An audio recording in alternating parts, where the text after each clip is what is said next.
Os dois times mais bem treinados do país se enfrentaram nessa rodada e agora você vai entender um pouco sobre essa batalha tática.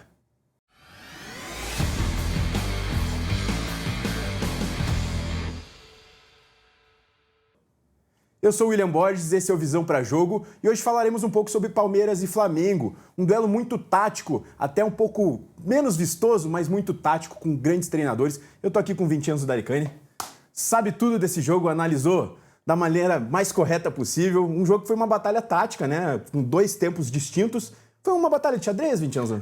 Foi. Jogo de xadrez total. E assim, não só... Lógico que você fala, a gente analisa, a gente tenta entender, mas com o apoio da galera, né? Alexandre Seneschal fez a análise, Matheus Santana editou. Essa é só parte, a ponta do iceberg de todo um processo muito interessante pra gente analisar tudo que rolou entre Flamengo e Palmeiras. E assim, jogo de xadrez. E quando é jogo de xadrez, o mínimo do mínimo faz a diferença. Muita gente vai falar que é a arbitragem que condicionou esse mínimo, que deu essa vantagem. Agora, no lance do pênalti, dá pra gente explicar, porque o mínimo é do Flamengo, é da coletividade do Flamengo, é desse Flamengo que consegue atrair e contra-atacar nas costas. É desse Flamengo que tem muitos mecanismos interessantes com o Felipe Luiz. Então, lógico que dá pra jogar na da arbitragem, porque muita gente fala que é pênalti, muita gente fala que não é pênalti. Pra mim não foi pênalti, tá? Mas acho que parar nisso é leviano. Acho que a gente não pode parar só na arbitragem.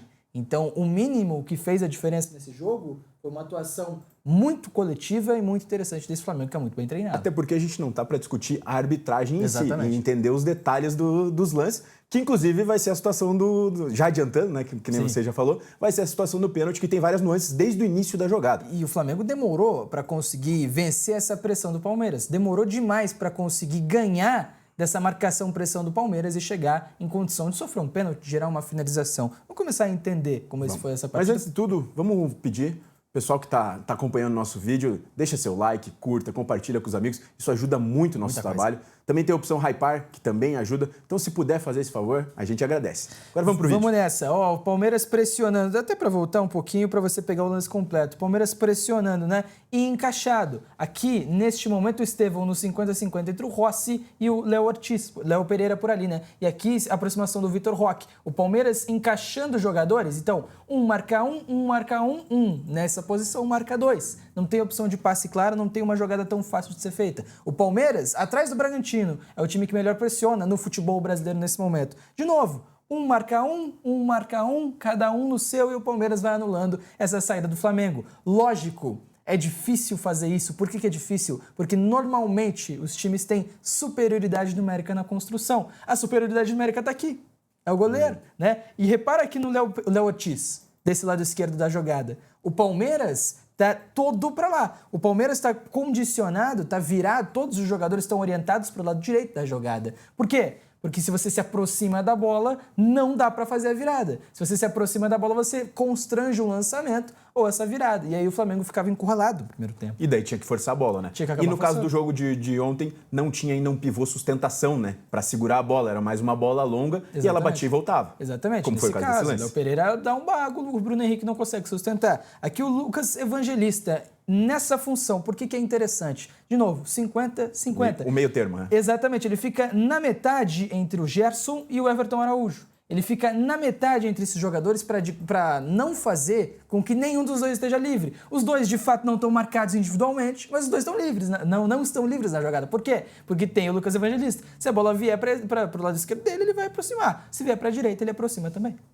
E visivelmente, o jogador que eles mais deixavam livre, se a marcação não ficasse tão encaixada, Sim. é o Everton Araújo. Exatamente. Porque de todos esses jogadores é o com menos qualidade técnica para sair. Tanto os dois zagueiros têm muita qualidade, como o Gerson ou o outro volante que chega para jogar também tem muita qualidade. Sim. Então o Everton Araújo era o cara que mais sobrava quando possível. Pois é, e aí o Léo Pereira dá esse passe e olha a marcação do Palmeiras como está encaixada. Aqui saiu o Bruno Henrique.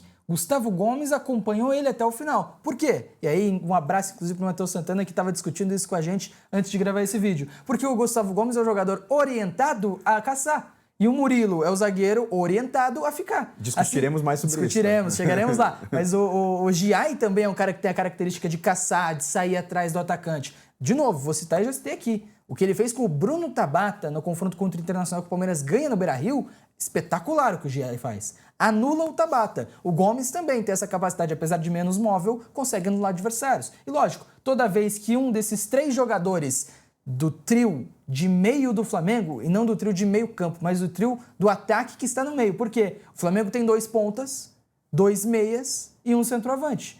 O Palmeiras igualou numericamente esse meio. Então tinha um zagueiro para cada jogador do meio da linha de ataque do Flamengo. Ou seja, tinha que acompanhar, tinha que fazer essa marcação individual. A gente vai entender por que isso é tão importante no jogo daqui a pouquinho, né? Mais uma saída do Flamengo. Agora, novamente, né? Você tem o Everton Araújo mais livre de marcação com o Lucas Evangelista, entre ele e o Gerson, né? Aqui o Vitor Roque tirando esse passe para a direita e marcando ao mesmo tempo o Rossi. Aqui o Estevão marcando o Léo Pereira e ao mesmo tempo o Rossi. E aqui o Mike subindo na marcação do Alexandre. Mas percebe que ele encurta muito mais o Gerson do que o Everton Araújo. Sim, a preocupação maior era matar o Gerson do lance do que o próprio Everton Araújo. E ver como é estudado, né? Ver como é preparado isso. E aí, lógico, a bola vai para a direita, ele se aproxima do Everton Araújo porque é o jogador da direita. Situação da bola. O Gerson teria essa bola, teria esse passe. Mas até esse passe que é forçado e é arriscado, é uma bola cruzada por baixo na defesa, é arriscado. Até esse passe chegar nele aqui, o Facundo Torres já conseguiria encurtar essa distância, dominaria sem espaço. E o próprio Vitor Roque está meio próximo também, pode atrapalhar o lance. Também, exatamente. A questão é compensar. A questão é, quando a bola vai a um lado, você foca a sua marcação desse lado, do lado da bola, para fazer com que a bola não saia dali, para fazer com que a bola não consiga sair de fato daquele momento, né? A gente entende o Flamengo consegue até sair e sair. É que, na verdade, a bola era pro Everton Araújo e sobrou pro Cebolinha. Mas, e além disso, o Cebolinha não estava... É também outro detalhe que a gente vai falar melhor. Sim. O Cebolinha não estava bem no jogo. Erros técnicos, como esse, que ele pisa na bola e gera uma situação de jogo assim, deixa eu até te interromper rapidamente. Ele pisa na bola, tá? Mas tá bem marcado. Ele pisa na bola. Eu não vou falar que ele não pisou na bola, mas o que ele vai fazer aqui? Não, tudo bem. Ele domina de costas pro Jeco, o Lucas Evangelista chegando, né? Mas ele não estava bem. Eu não tô falando que o Cebolinha estava bem. É isso que eu vou falar. Tá? A questão não é nem esse lance especificamente, sim. mas ele era um dos desafogos do Flamengo e ele não estava conseguindo ser. Mas eu acho que diz mais sobre a marcação do Palmeiras do que exatamente sobre o nível técnico dele. Apesar de que o Michael entra, a gente vai mostrar, entra melhor. Tá? Sim, de fato. Mas vamos lá. Até porque foi montado um esquema propriamente até pro lado direito. O Palmeiras mudou do que vinha atuando nos últimos jogos. Exatamente. Felipe Anderson não estava disponível? Tudo bem. Mas quem vinha jogando ali na ala direita era o Alan Elias. Sim. E ontem ele optou por jogar com o Mike. Por quê? Tem um motivo ali de reforçar a marcação daquele lado. É aquela coisa. E assim, quando você vai jogar contra o Arrascaeta, que é artilheiro do campeonato, e fez mais um gol no Palmeiras de pênalti, né? Quando você joga contra o Arrascaeta, você tem que ter um GI muito próximo dele. Você tem que ter um jogador que acompanha ele ao longo de todo o campo. Isso pode abrir espaço ao ponta esquerda, que é o Cebolinha, que é muito qualificado, que poderia ser o Michael, que também é muito qualificado. Se fica o Felipe Anderson, que não estava à disposição, beleza. Mas se fica o Alan num contra um contra o Cebolinha e contra o Everton, contra o Cebolinha e contra o Michael, né? O que acontece? O Alan vai perder essa disputa. Até porque ele não tem o cacuete de marcador. Tem, exato. Aí que tá. E muita gente questionou. E o Mike foi mal. O Mike foi mal no jogo. Não tô falando que ele foi bem também. Foi mal. Mas é entendível demais, é justificável demais a escolha do Abel, né? E talvez isso tenha ajudado ao Cebolinha não ter feito um jogo interessante também. Né? Não, e até porque a gente entende que o jogo também teve uma nuance muito... Que é esse cara que tá com a bola aqui, tá? Teve um duelo tático, o segundo tempo até o Flamengo conseguiu vencer esse duelo tático, mas o jogo poderia ser diferente, né? Sim. Se o Rossi não defende o pênalti, o Rossi garantiu um primeiro tempo ali pro Flamengo, então daí talvez a escolha do Mike seria justificável. É que depois do placar é muito fácil a gente ficar falando. Ligeiro de obra pronta, né? Mas o jogo é muito discutível o que aconteceu, né? Claro, exatamente. E aí, beleza, você fala do Rossi, né? Aquele é importante também, porque todo mundo se acostumou a ver um time construindo com 4. Ele também está construído com 4. 1, 2, 3, 4. Só que o goleiro é o zagueiro da direita nesse momento, né? Mais perigoso só, né? Lógico, é mais arriscado, é mais perigoso. Mas você tem o goleiro uma fonte de superioridade numérica. Porque o Palmeiras está marcando com 11, o Flamengo está atacando com 12. Na teoria, com o Rossi participando dessa construção. Então, assim, é muito utilizado lá fora também, é muito utilizado pelos times que mais têm trabalho. Aqui, novamente, né? O Lucas Evangelista apareceu a sinalização para você entre os dois volantes, entre o Gerson e entre o Everton Araújo. O passe do Rossi é bom, o Everton Araújo domina de costas e força a bola, o Palmeiras consegue roubar novamente. Todos esses lances do primeiro tempo, né? Explica porque o Palmeiras foi melhor. Não que o Palmeiras tenha ido também muito melhor, mas foi melhor. E esse lance explica o porquê de deixar o Everton Araújo com mais liberdade. Ele erra o passe e foi a jogada que gerou o pênalti.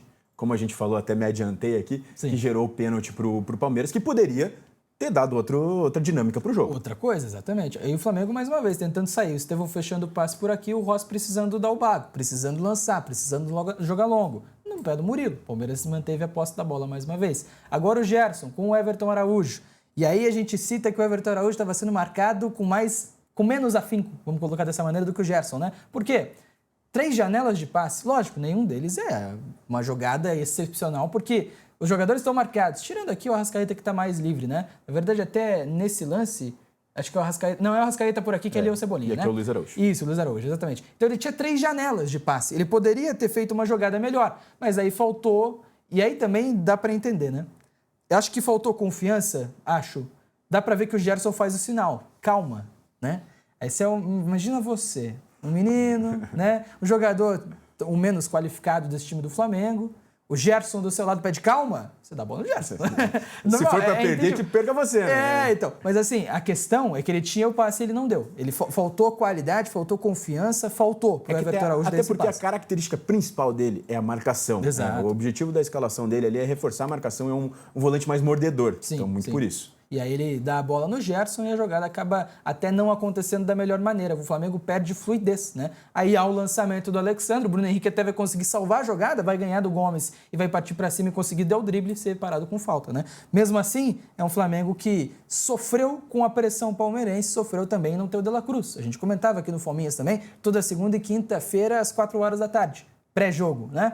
O De La Cruz faz uma falta enorme, não só porque ele dá essa criatividade, mas também porque ele faz com que o Gerson jogue mais atrás, não atue entre linha. E aí também algo que falta ao Flamengo, porque se você tem o Gerson entre linha, você sofre menos com pressão, né? O adversário centra um pouco mais da atenção no Gerson, que está mais à frente no gramado, né? E também não tinha o Pulgar, né? Não tinha o que Pulgar, além disso tem muita qualidade no passe. Não é o De La Cruz nessa característica do passe, mas também é um volante com muita qualidade. Mas é muito bom, né? Não dá pra falar que o Pulgar é um volante ruim também, não, né? Agora, nesse momento, o Flamengo com a posse da bola. Dá pra ver até uma dinâmica que a gente vê muito com os zagueiros na Europa, né? A Internazionale do Simone Inzaghi tem muito do avanço do Bastoni, do Acerbi, do Bissek na condução de bola.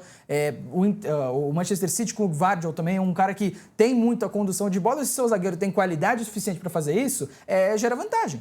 E os dois zagueiros, os dois Léos, têm qualidade para fazer isso. Né? Os Léos, eles têm qualidade para fazer isso. E o Danilo, quando joga de zagueiro, tem qualidade para fazer isso também. Então, o Alexandre, quando joga de zagueiro, tem qualidade para fazer isso. É um Flamengo que aposta muito e aposta muito certo nessa questão, né? E aí o Léo Pereira, o que essa condução faz? Gera vantagem, né? Ele está sendo marcado pelo Estevão? Mais ou menos. O Estevão está tirando o passe dele. Se ele conduz, ele gera vantagem, ele deixa o marcador para trás. Ficou completamente para trás, né? Exato. Não está nem perto ali. Exatamente. E aí dá para ver o esquema do Palmeiras, né? O que eu falei? 3 jogadores para igualar os 3 do Flamengo que estavam posicionados de maneira diferente. O Arrascaeta até desceu um pouco mais, com o Cebolinha que saiu da ponta. E olha o que a movimentação do Léo Pereira faz. Ele vai empurrando os jogadores que tem que compensar. Ele se torna o lateral aqui, certo? Num esquema de jogo convencional. O Alexandre se torna o ponta. Então o Alexandre, que é o zagueiro da esquerda, se torna o ponta, empurrado para trás. Quer dizer, para frente, mas para trás do posicionamento dele. O Cebolinha, que era o ponta, vem para o meio. Certo? Certo. E aí o Arrascaeta passa a ser uma opção a mais na construção, junto aqui com o Luiz Araújo, né? Então,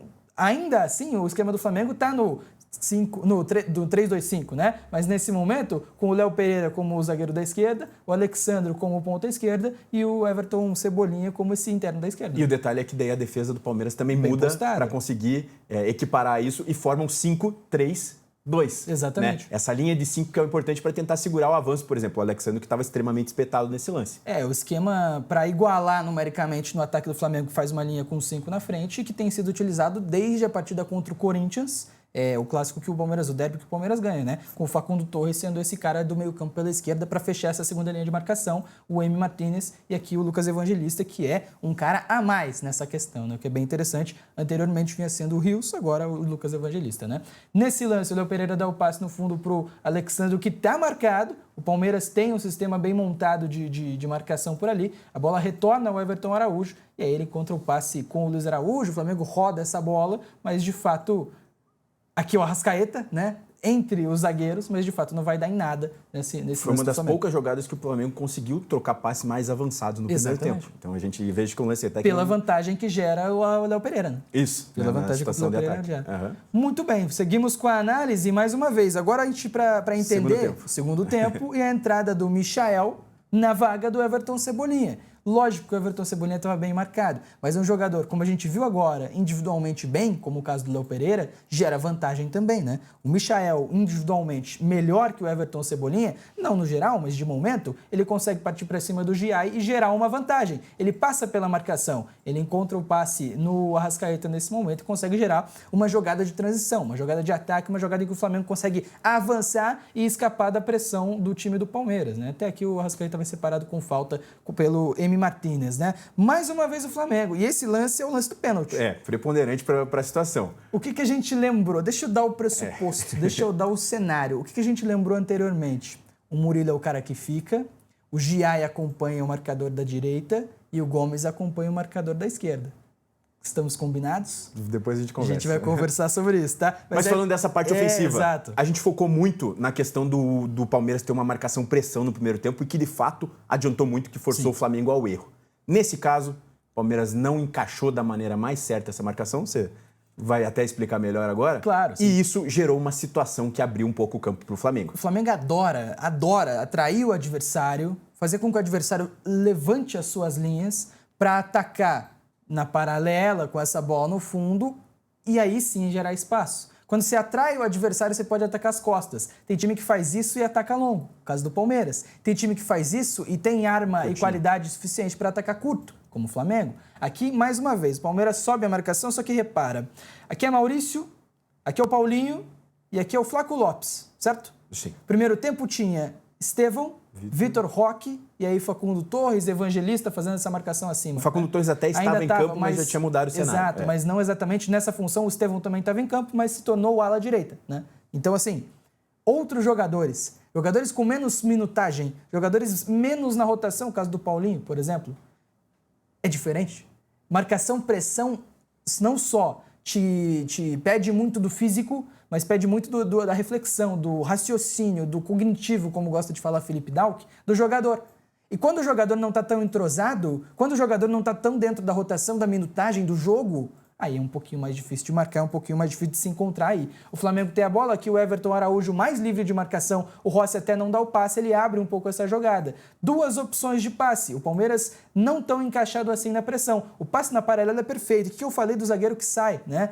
O Léo Ortiz tem essa capacidade, o Léo Pereira tem essa capacidade, veja como dá vantagem esse tipo de jogo, esse tipo de qualidade. O Léo Ortiz consegue conduzir e encontrar o passe com o Luiz Araújo.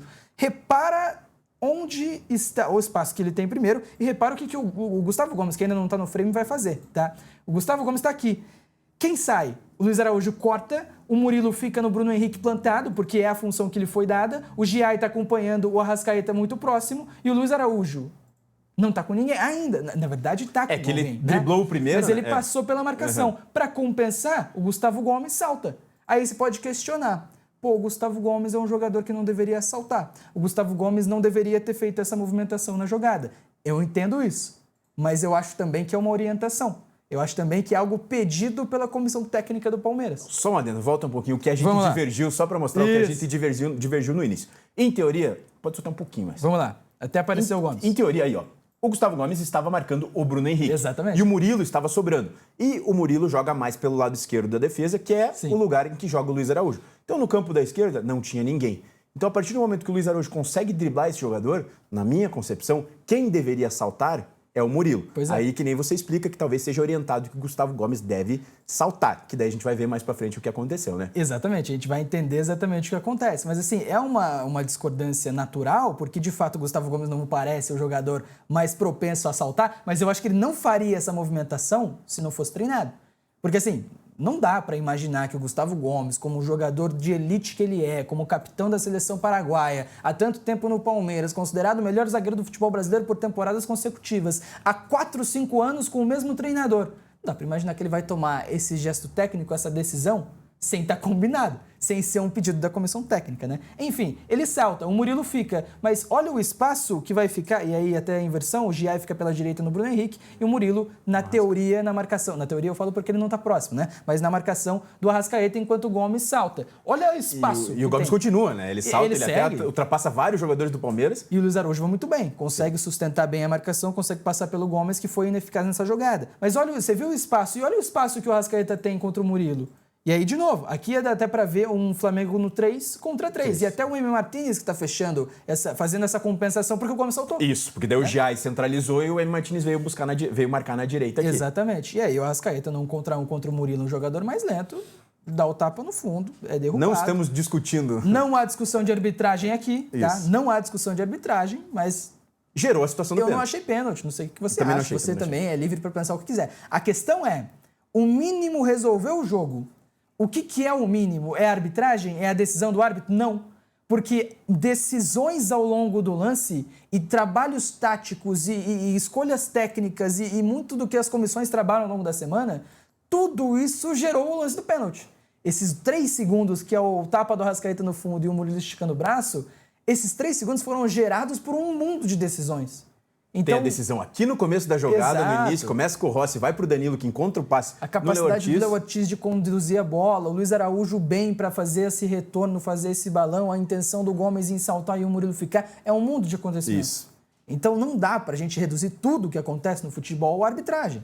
Tudo bem, a arbitragem pode ter errado, tá? E pra mim errou, mas isso não importa. Quer dizer, importa bastante. Mas assim, importa menos do que a parte tática. Importa menos com o que causou tudo isso, né? E aí, talvez, lógico, você pode falar, o torcedor do Palmeiras pode falar, a comissão do Palmeiras pode reclamar. E assim, beleza, reclamação é normal do futebol. Tá no seu direito. Agora, quando a gente fala de futebol, o Palmeiras fez algo errado e o Flamengo fez algo certo para colocar aproveitar o seu melhor jogador num contra o zagueiro mais lento. E aí, logicamente, deu no que deu. E a partir disso também, daí fica um jogo mais aberto, né? O Palmeiras se obriga a sair para cima, até fez algumas substituições, deixou um time bem ofensivo, tirou o próprio Gustavo Gomes e acaba dando espaço, né? E o Flamengo com mudanças também. O Pedro entra na partida, o Ayrton Lucas entra na partida e o Alan Cian também. Curiosamente. Os caras que participam no gol. E assim, você comenta bem no começo, né? O Flamengo sem condição de dar o bago e sustentar. Por quê? Porque o Bruno Henrique é um cara que não faz da essa sustentação. sustentação. O Pedro é. E na primeira que ele sustenta, gera o lance. E assim, a gente falava tanto no Flamengo, né? A dinâmica do terceiro homem, o passe para frente, para o 9 carimbar e o meia dominar de frente. É o que acontece aqui. O lançamento é para o Pedro vai conseguir sustentar e sustentar bem, e a bola vai ficar com o Alan Cian. Claro, tem um erro na jogada, né? A marcação do Palmeiras até consegue chegar bem aqui com o Ayrton Lucas. Mesmo assim, olha o gesto técnico do Alan Cian, né? Ele vira a cara, né? Que é o momento primeiro. Mas assim, ele faz tudo que vai dominar para tentar a batida e ele vira o pé. E aí ele consegue tirar muito bem o Piquerez da jogada. O passe é muito interessante. O Ayrton Lucas, de fato, consegue fazer o gol e o Flamengo no 3 contra 1. Nesse ataque 4, né? Se você contar o Pedro entrando pela esquerda também, contra um jogador do Palmeiras apenas que estava no caminho da bola. O Ayrton Lucas conclui muito bem. O que muda muito nesse time do Flamengo, para mim, é a entrada do Ayrton Lucas.